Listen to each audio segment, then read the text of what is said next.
नमस्कार दोस्तों, the travelling adventure channel में आपका स्वागत है और मैं हूं आपका होस्ट संजय मोहन। आज के वीडियो में मैं आपको जानकारी देने वाला हूं भूटान की। भूटान भारत का एक पड़ोसी देश है। बर्फ से ढके पहाड़ों, शानदार मोनेस्ट्रीज और अपने स्पिरिचुअल कल्चर के लिए भूटान पूरे वर्ल्ड में प्रसिद्ध है।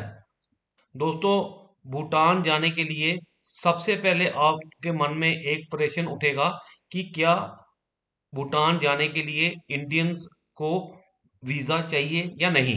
तो यहाँ पे मैं आपको इसकी पूरी जानकारी देता हूँ। भूटान की यात्रा करने के इच्छुक भारतीय नागरिकों को दो वैलिड ट्रैवल डॉक्यूमेंट्स में से कोई भी एक साथ लाना आवश्यक है। पहला, वैलिड इंडियन पासपोर्ट जिसकी वैलिडिटी कम से कम 6 महीने की हो, और दूसरा,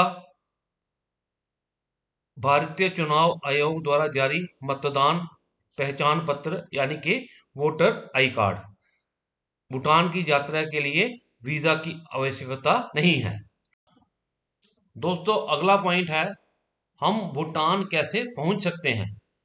भूटान आप हवाई मार्ग से, सड़क मार्ग से, रेल मार्ग से, तीनों साधनों से आप भूटान पहुंच सकते हैं। तो चलिए अब मैं आपको इसमें डिटेल में इसकी जानकारी देता हूं। दोस्तों, सबसे पहले हम लेंगे हवाई मार्ग। भूटान में सिर्फ पारो में एक अंतर्राष्ट्रीय हवाई अड्डा है। आप केवल दो एयरलाइंस का इस्तेमाल कर सकते हैं जो भूटान की नेशनल एयरलाइंस हैं। पहली है डुक एयर और दूसरी है भूटान एयरलाइंस।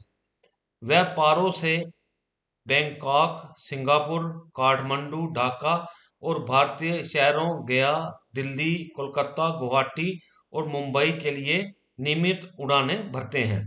दोस्तों, अब लेते हैं आप ट्रेन से कैसे भूटान पहुंच सकते हैं।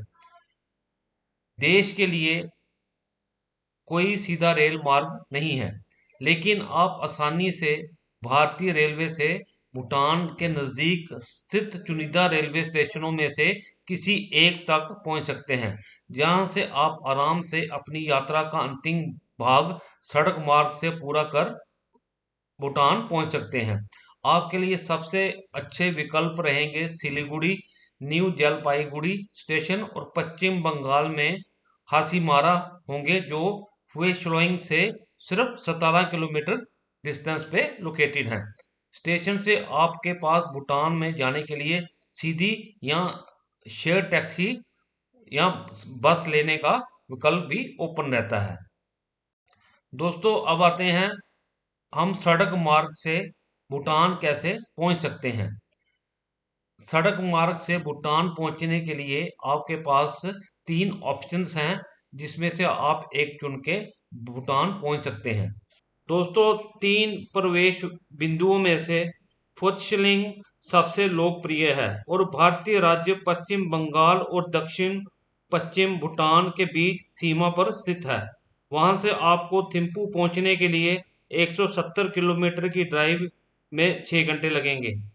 दोस्तों, दूसरा विकल्प भारतीय राज्य असम और भूटान के सुदूर दक्षिण पूर्व के बीच सीमा पर समद्रुप जोंगखार में ड्राइविंग करना होगा। दोस्तों, अंतिम सीमा प्रवेश ग्लैफू में है, जो दक्षिण मध्य भूटान में पाया जाता है। दोस्तों, अब हम भूटान पहुंच चुके हैं। भूटान की राजधानी थिम्पू है और भूटान की करेंसी है भूटानीज ग्लथरम, जिसका शॉर्ट नेम है बीटीएन।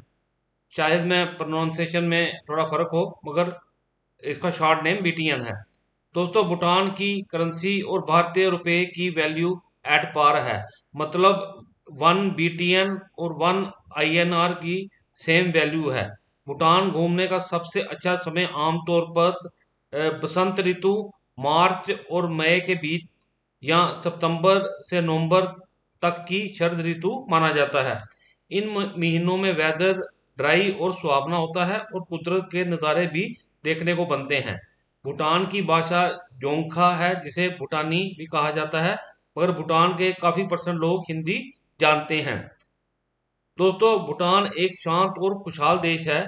इसकी वजह है भूटान की टोटल पॉपुलेशन लगभग 8 लाख के करीब है। दोस्तों भूटान में एवरेज होटल की प्राइस 1500 से 3000 तक है। ये सीजन्स के हिसाब से अप डाउन होती रहती हैं। ये आप जब भी यहाँ पे आएँ तो booking.com या और जो वेबसाइट्स हैं वहाँ पे आप जाके चेक कर सकते हैं और बुकिंग करवा सकते हैं। दोस्तों यदि आपको मेरी ये वीडियो अच्छी लगी तो और आप मेरे चैनल पे नए हैं तो आप सबसे मेरी ये रिक्वेस्ट है कि मेरे चैनल को सब्सक्राइब कीजिए और बेल आइकन दबाना ना भूलें, जिससे मेरे नए वीडियो का नोटिफिकेशन आप तक पहुंचता रहे। मेरे वीडियो को लाइक और शेयर भी ज़रूर कीजिए और एक कमेंट ज़रूर कीजिए। वीडियो देखने के लिए आप सबका बहुत बहुत धन्यवाद।